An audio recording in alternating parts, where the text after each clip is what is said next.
Hoy quiero fijar mi postura sobre el futuro del Infonavit. En primer lugar, recordar que como director siempre trabajé apegado a la ley y guiado por los principios de honestidad, transparencia y buen gobierno.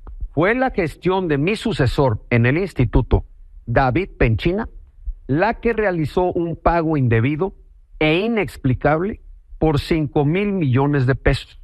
Y el actuar de particulares, despachos, empresas y notarios involucrados en el proceso de formalización de los créditos siempre fue auditado por las áreas del instituto durante mi gestión.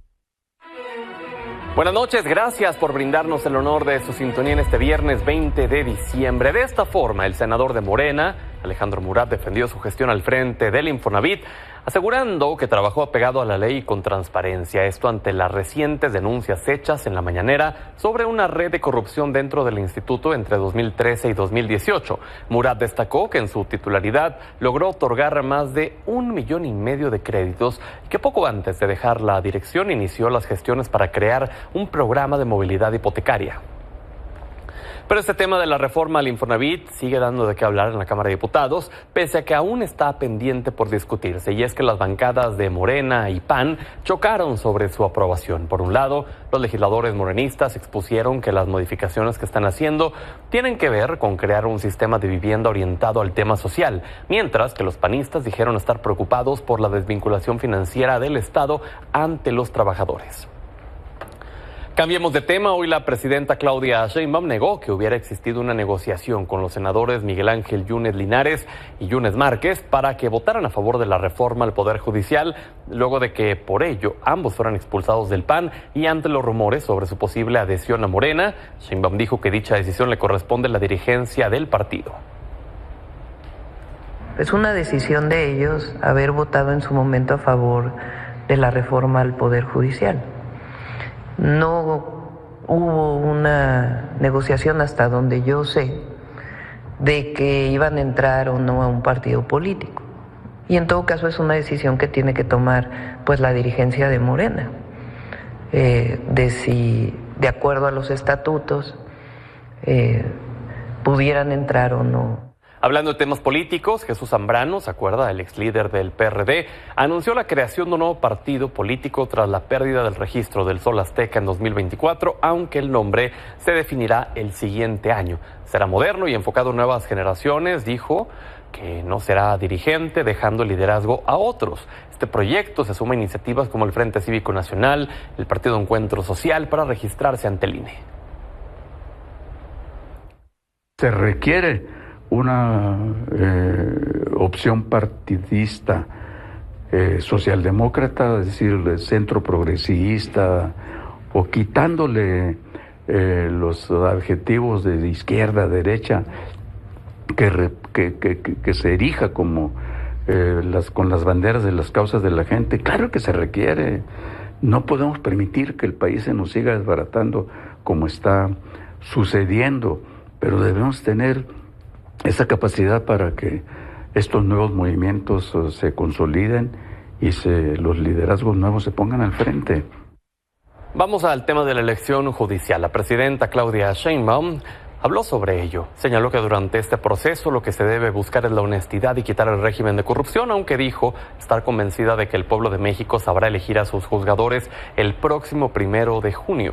Pidió a los ciudadanos que se informen bien sobre los candidatos antes de la elección. Por su parte, la Jufeta, a través de su directora Juana Fuentes, solicitó a un juzgado de distrito que se cumpla el amparo que frena la remoción de jueces y que en la suspensión se incluya a los 3 comités de evaluación. Agregó que la función primordial de los comités es la de revisar los perfiles y seleccionar a las personas postuladas para participar en el proceso electoral judicial, por lo cual es primordial que los 3 comités cumplan con la suspensión. Al tiempo que el INE definió que los ciudadanos nacidos en los meses de febrero y mayo serán sorteados para ser funcionarios de casilla en junio próximo. Por otra parte, durante la sesión del Consejo General, diversos consejeros plantearon la posibilidad de solicitar una ampliación presupuestal a la Secretaría de Hacienda para poder organizar la elección, pues consideran que con los recursos que se les asignaron es insuficiente y los derechos de los ciudadanos pueden ser perjudiciados. Sin embargo, todavía no definen el monto ni cuándo podrían demandarla porque el presupuesto aún no se publica en el Diario Oficial de la Federación. Por supuesto, la posibilidad de hacer la solicitud de ampliación, así lo he manifestado desde el primer día. Lo que nos falta por explicar es cómo vamos a hacer el reajuste, y esa oportunidad será en estos días que ya tengamos el trabajo concluido, y lo haremos de la manera que siempre lo hacemos. Para este instituto, el reajuste presupuestal es un acto de carácter operativo, logístico e institucional. No tenemos otro camino y así lo haremos. Siguiendo con el INE, el organismo definió como plazo el 15 de enero para que los organismos públicos locales electorales notifiquen en qué estado se llevará a cabo la elección judicial local. El 31 de enero será la fecha límite para recibir la información sobre la geografía judicial sujeta a renovación. El 15 de febrero, los institutos locales deberán emitir el calendario de actividades. El 28 de febrero, los institutos locales recibirán el listado de candidaturas a cargos judiciales locales. El 15 de marzo iniciará la producción de actas y boletas electorales locales. Y el 18 de mayo deberá entregarse la totalidad de la documentación electoral local. El último de los temas que se tocó en la sesión del INE respecto a la elección judicial fue el diseño de estas boletas electorales. Presta atención, en la primera boleta estarán los 81 candidatos a ministro de la Suprema Corte. En la segunda estarán 45 magistrados del Tribunal de Disciplina Judicial. En la tercera habrá 18 personas para magistrados de la Sala Superior del Tribunal Electoral. La cuarta será para magistrados de la Sala Regional del Tribunal Electoral. Mientras que para la elección de magistrados de circuito y jueces de distrito se distribuirán en las boletas restantes dependiendo de la zona geográfica, aunque el consejero Martín Faz reveló que podrían ser entre 12 y 60 personas. Esta será la cantidad de boletas, así el posible diseño.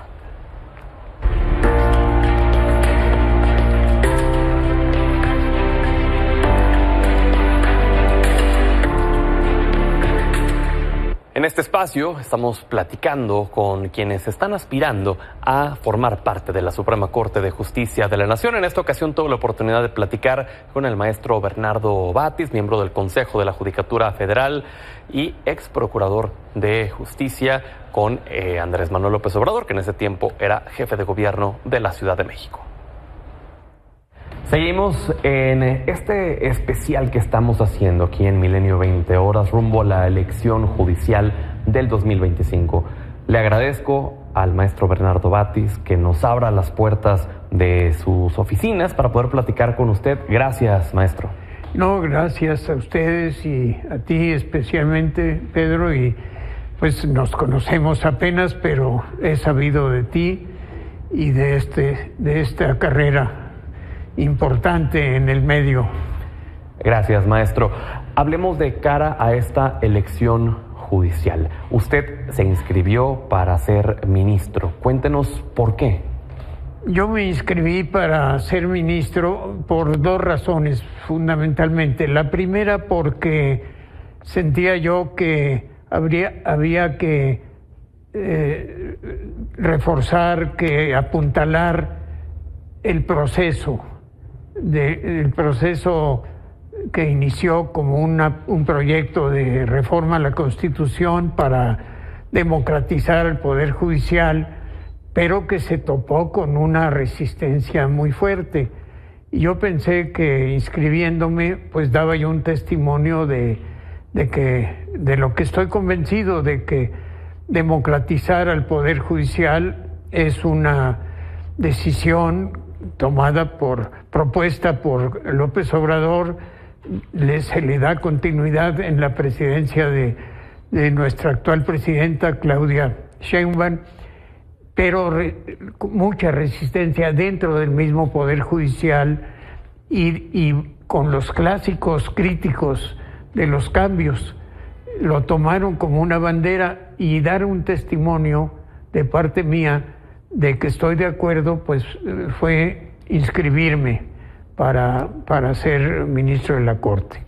¿Qué es lo que usted considera que debe de cambiar a partir de esta reforma, de esta elección en el Poder Judicial? Dos razones. Una, por apoyar al cambio, a la reforma, que es una verdadera revolución. Pero la otra es también porque pues yo he sido participante en la vida política de México, ya soy adulto mayor. Fue diputado, fue procurador, fue miembro de la Constituyente también de la Ciudad de México. Constituyente de la Ciudad de México, y me parece que podría aportar cuando menos el inicio de la nueva Suprema Corte, pues algunas ideas, algunas propuestas, y animar a otros, a los jóvenes que sí se inscribieron, muchos del mismo Poder Judicial, pero también algunas personas que vienen de fuera. Eso me pareció muy positivo. Las dos razones: una, culminar mi carrera pues con un cargo tan importante y al que todo abogado aspira, ¿no? Al que yo creo que cualquier abogado debe aspirar, y la otra, pues apoyar, estar presente en una reforma tan importante. ¿Y cree usted también que a partir de esta elección del 25 y el resultado que se pueda tener, si es que las cosas salen como se planean, más personas se van a animar de cara a la del 27? Pues yo pienso que sí, van a ver que hay seriedad, que es un proceso que no se esperaba, que cambia de fondo a un poder que era muy conservador, yo diría que hasta elitista. He dicho alguna vez que todo el Poder Judicial Federal constituía una especie de gremio, pues privilegiado en algunas cosas, pero también con responsabilidades muy importantes que en términos generales creo que las cumplía. No dudo de que haya habido fallos y quizá corrupción en algunos asuntos, pero en general creo que lo hacía bien, pero muy alejado de la ciudadanía. Yo mismo escribí cosas contra resoluciones, no ahora, no recientes. Por ejemplo, cuando los bancos, después de la crisis económica, autorizaron el anatocismo, que es cobrar intereses sobre intereses. La Corte ha tenido históricamente resoluciones contrarias a la opinión generalizada, o quizá la más justa, porque son formalistas y porque también provenían de una sola clase social, de una clase alta. Porque no justamente la Corte y en general el sistema judicial, su deber es actuar no siguiendo lo que es popular o no, sino lo que es justo.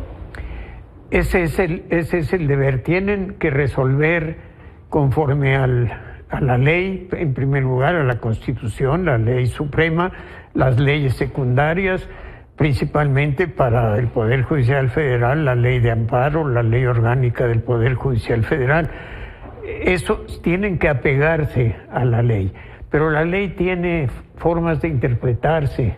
Hay también precedentes, hay también corrientes de opinión dentro del mismo Poder Judicial, y ahí pues hay un margen diría yo, de libertad para corregir lo que pudiera parecer demasiado formalista y riguroso en una resolución. Ahora, esta reforma judicial nació con la premisa de eliminar todas las malas prácticas que se ha dicho tiene el sistema de justicia en nuestro país, y se ha hablado de nepotismo, se ha hablado de corrupción. Usted es miembro del Consejo de la Judicatura. En su andar dentro del Consejo, ¿le ha tocado ver esas prácticas? Sí, por supuesto. Mire, el Consejo de la Judicatura no puede tener opinión ni se hace cargo del fondo de las resoluciones que toman jueces y magistrados. La Corte está fuera de nuestra jurisdicción. Somos un órgano administrativo en primer lugar, pero también correctivo en el área administrativa.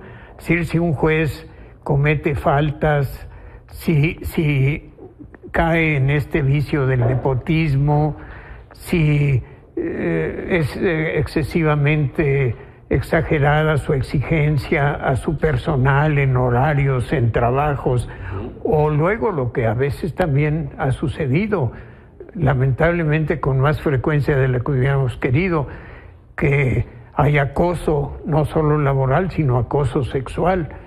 Eso es nuestra parte donde tenemos injerencia. Y hemos sancionado, suspendido magistrados y jueces, pero no por sus sentencias, claro, sino por sus actitudes, porque se salen de su territorio, porque se meten en asuntos que no tenían que haber tenido a su jurisdicción, claro, dentro de su jurisdicción, porque cometen faltas administrativas. ¿Y cree usted que a partir de esta elección todas esas malas prácticas, tanto administrativas como las que se involucran sentencias y el fondo, hay garantía de que ya no volverán a pasar? Mire, yo creo que nunca va a haber una garantía absoluta de que vamos a ser perfectos en ningún área de la administración pública o de la vida del ser humano. Todos cometemos errores, puede haber abusos. Yo creo que sí va a haber una gran mejora. Lo dije al inicio de esta charla, creo que lo más importante es que se da un paso hacia la democracia, pero que puede haber fallas, pues las va a haber. Pero miren, una de las críticas principales que se ha hecho a la reforma es que se ha dicho que se limita la libertad, la independencia, más que la libertad, la independencia de los juzgadores, que ahora van a tener compromisos políticos porque son electos y que por tanto van a resolver con una devolviendo el favor del voto política. ¿Cómo? Devolviendo el favor a quienes lo votaron. Sí, pero lo que yo he respondido a eso, y creo que es la realidad, porque la he vivido ahora de cerca, como era el sistema anterior, pues podían tener más compromisos. La libertad, yo digo que, y la independencia de los jueces, yo digo que es algo individual, que se puede ser libre e independiente, sea cual sea el sistema de elección. Hablando de esa libertad, todos sabemos, usted es fundador de Morena. Si usted llega a ser ministro de la Corte, quienes nos están viendo pueden tener la garantía de que usted no va a accionar respondiendo a Morena, al Poder Ejecutivo, al Poder Legislativo, sino solamente sí, yo tendré que, en ejercicio de mi independencia como juzgador, resolver conforme a derecho y conforme a la justicia. Entonces yo, por supuesto que lo que puedo estar seguro, porque así lo he sido, no ahora que estoy en este poder, sino cuando fui procurador, cuando he sido diputado, pues he seguido mis propias convicciones y lo que considero que es lo mejor para el bien común y para la justicia social, que es muy importante. ¿Hay la certeza de que las estructuras de Morena y de la Cuarta Transformación no intervendrán de alguna forma en la elección? Así está la reforma constitucional. Partidos políticos no tienen ni voz ni voto, no van a intervenir, no pueden intervenir. Es un proceso en el que se busca el perfil de quienes se registren voluntariamente, de quienes quieran participar, se ve que llenen los requisitos formales. Ahora van a ser electos, pero para llegar a la elección tienen que pasar dos tamices, dos escalones, digamos. Primero, registrarse voluntariamente, y de ahí va a haber comisiones de los tres poderes que deciden si llenan el perfil. Y pasa a la siguiente. Y luego pasa a la siguiente, que es la tómbola. Ahí es donde puede haber, pues, algún principio de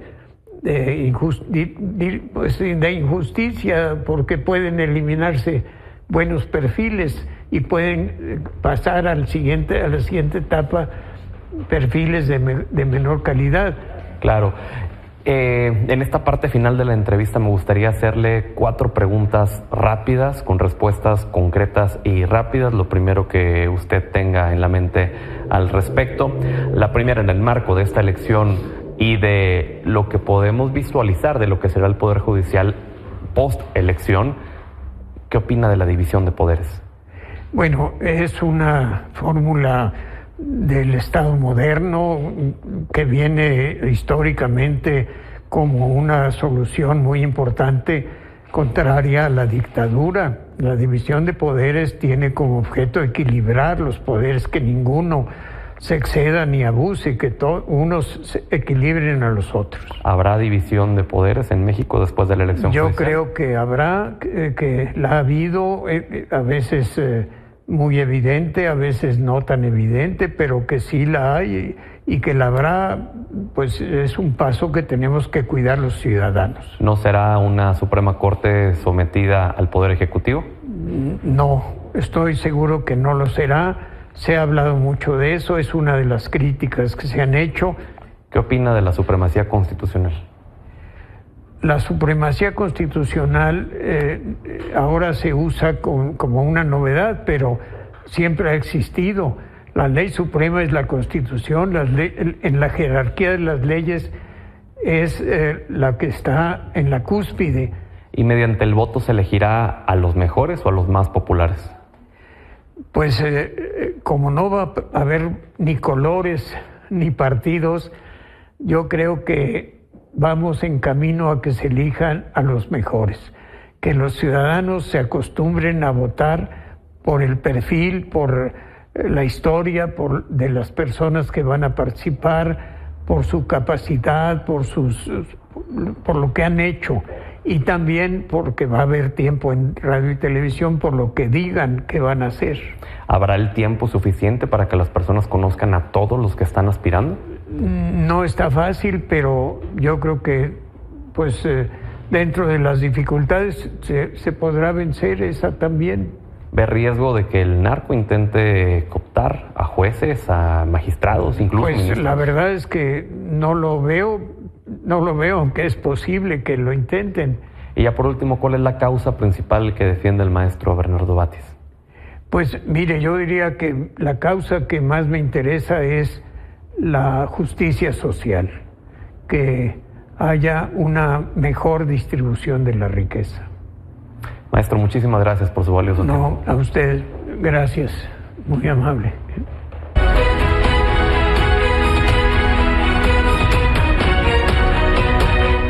Hace unos momentos se publicó en el Diario Oficial de la Federación la reforma constitucional de simplificación orgánica que elimina 7 organismos autónomos, entre ellos el INAI. En respuesta a esta publicación, el INAI lanzó un comunicado en el que advirtió que a partir de ahora la garantía de esos derechos puede resultar compleja. Recordemos que el lunes Adrián Alcalá, presidente del organismo autónomo encargado de la transparencia, dijo que lo dieron todo e intentaron evitar que ocurriera su extinción. Sin embargo, ya ha sido publicado en el Diario Oficial de la Federación. Vamos a la pausa, pero antes, como cada viernes, lo dejamos con el doctor Ricardo Monreal y su sección Antilogía.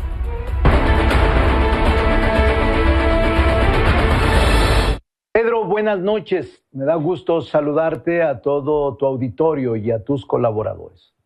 Hoy hablaremos del honor, el respeto y la memoria.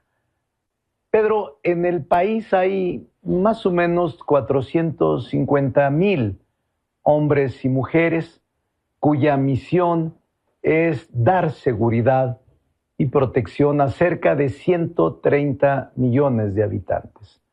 Son mexicanos que cuidan y protegen a otros mexicanos, ejerciendo uno de los trabajos más nobles de nuestro país. Son la primera línea de batalla contra el crimen y la delincuencia. Desafortunadamente, ellos y ellas también han sido víctimas de la violencia, víctimas del crimen y víctimas del peor de los males de nuestro tiempo: la indiferencia, Pedro, el olvido social. Esto es algo que debemos corregir como sociedad y como país. En los últimos días hemos visto cómo han caído en el cumplimiento de su deber soldados, marinos, Guardia Nacional, policías. En los últimos 6 años, Pedro, 2.600 policías, cuando menos, han sido víctimas de la violencia. Y esto es algo que no debemos olvidar, pero menos acostumbrarnos a aceptar como normales. Debemos cuidar a los que nos cuidan, y cuando pierdan la vida por ejercer su noble trabajo, debemos honrarlos y preservar su memoria. La primera forma de honrarlos es castigar a sus victimarios. En todas las sociedades, siempre la muerte de un policía, de un agente de la seguridad, es un delito grave. En segunda, es honrarlos, pero mejorando sus condiciones de trabajo, de vida, protegiendo a sus familias. Tercera, que no haya impunidad. Y también alimentar en la sociedad el respeto y el afecto al policía, a la gente que nos cuida.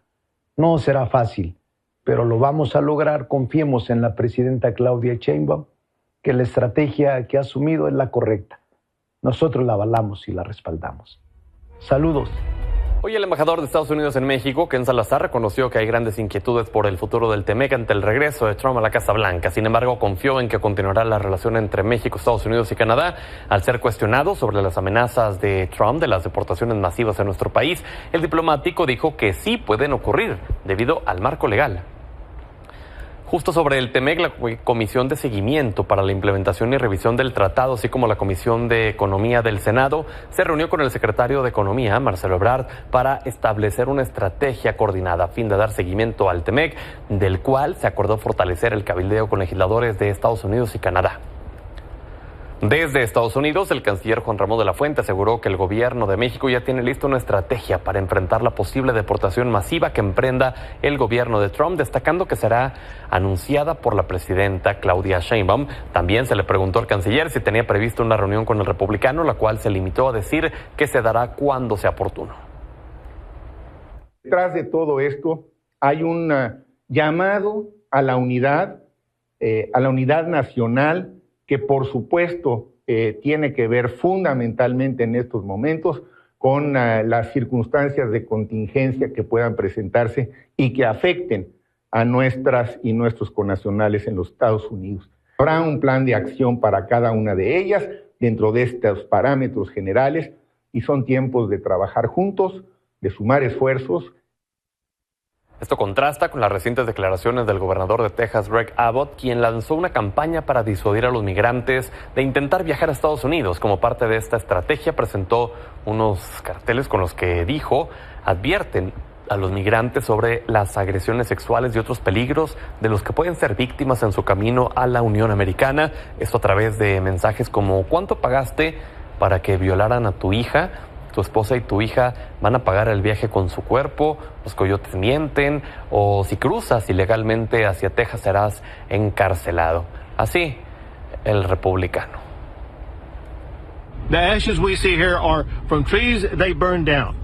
Trees where migrant women were being sexually assaulted by coyotes, gangs, and human traffickers.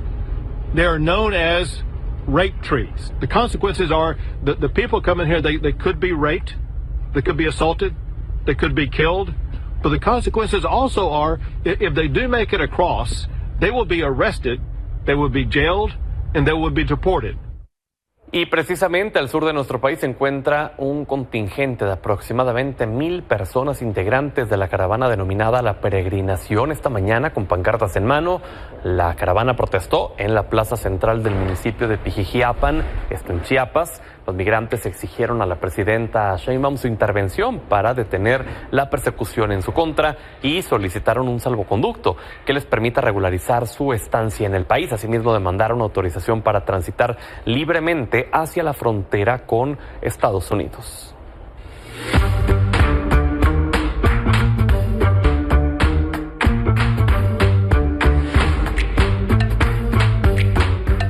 estimado Rapé, bienvenido. Mi querido Pedro, ¿cómo estás? Muy bien, ya. Los Huele cartones. a Navidad, a fiesta, Año Nuevo. Pavito, romeritos.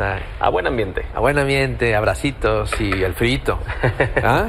Vámonos. Es correcto, vamos con los cartones. Los cartones de la semana con la venia de Cartoon Movement, de Cartoon for Peace y Editorial Cartoon, que también se asoma por aquí. Y tenemos cartones de portada. Como Goris de Estados Unidos nos regala esta revista, esta parodia de la revista Time, donde, bueno, la persona de interés. Y bueno, vemos el cucurucho de Ku Klux Klan que hace con la M. Ah, ya, no le entendía, pero ya le capté. Sí. The Other desde Canadá nos regala esta joya que es espejito, ¿no? El narcisista. Ajá. Viéndose ahí en la portada. El gran caricaturista de Canadá, The Other, que ya es cliente aquí favorito. Estelina desde Taiwán nos regala esta joya. ¿Te acuerdas de la reunión que tuvieron ahí estos millonarios sí, claro. en Mar-a-Lago? Bueno, pues aquí se ve quién es el niño Jesús. Pero es como si fueran los Reyes Magos, ¿no? Exactamente. Con todo su dinero. Y mira esta joya, el perfume de la desinformación de Elon Musk. Dice, él me hace oler muy bien. Las noticias actuales, Trump realiza lanzamiento de nueva fragancia. Adam Siglis desde Estados Unidos. El siguiente, Pía Guerra, una gran monera de Canadá, nos regala esta joya donde vemos que pues esta es la teoría de ella.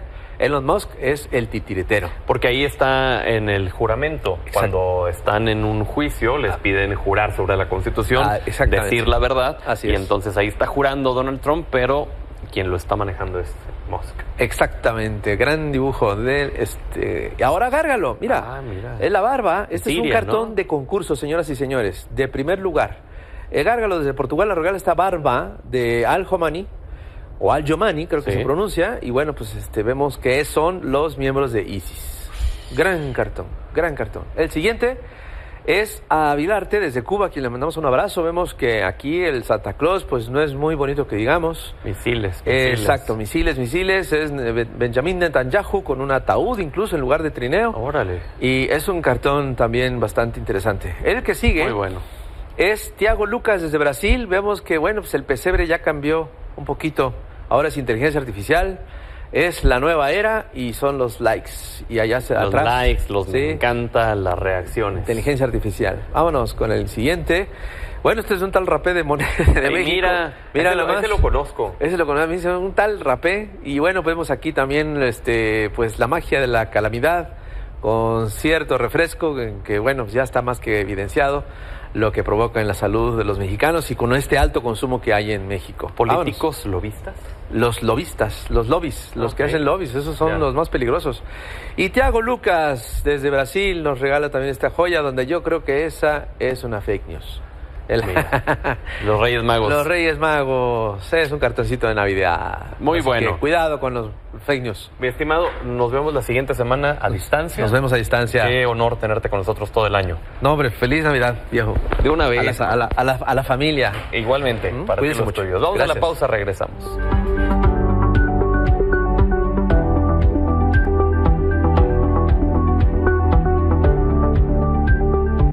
Mi estimado Jesús Hernández, bienvenido. ¿Qué nos traes? Pues mira, hoy vamos a hablar de el día que México tuvo que reinventarse.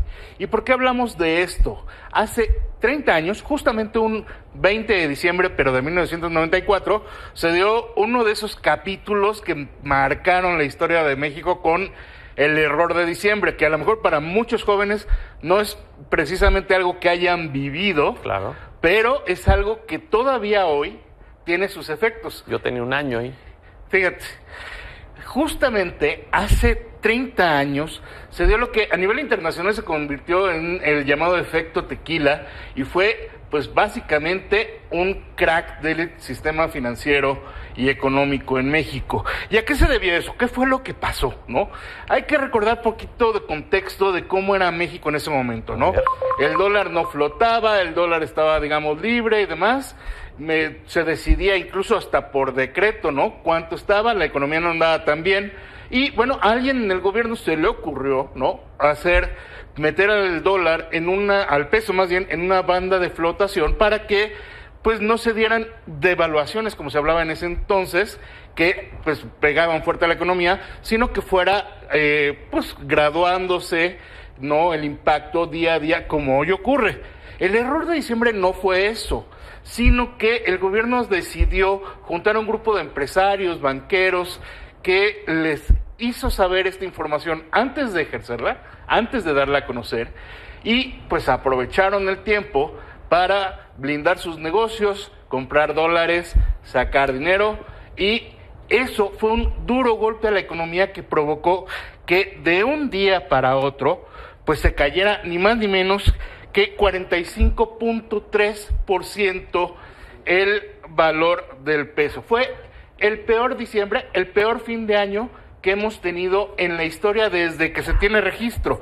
En ese entonces hay que recordar, el dólar estaba a 5 pesos por unidad y se devaluó de una manera tal que, pues bueno, se tuvo que ir, el golpe a la economía fue tal que provocó una hiperinflación.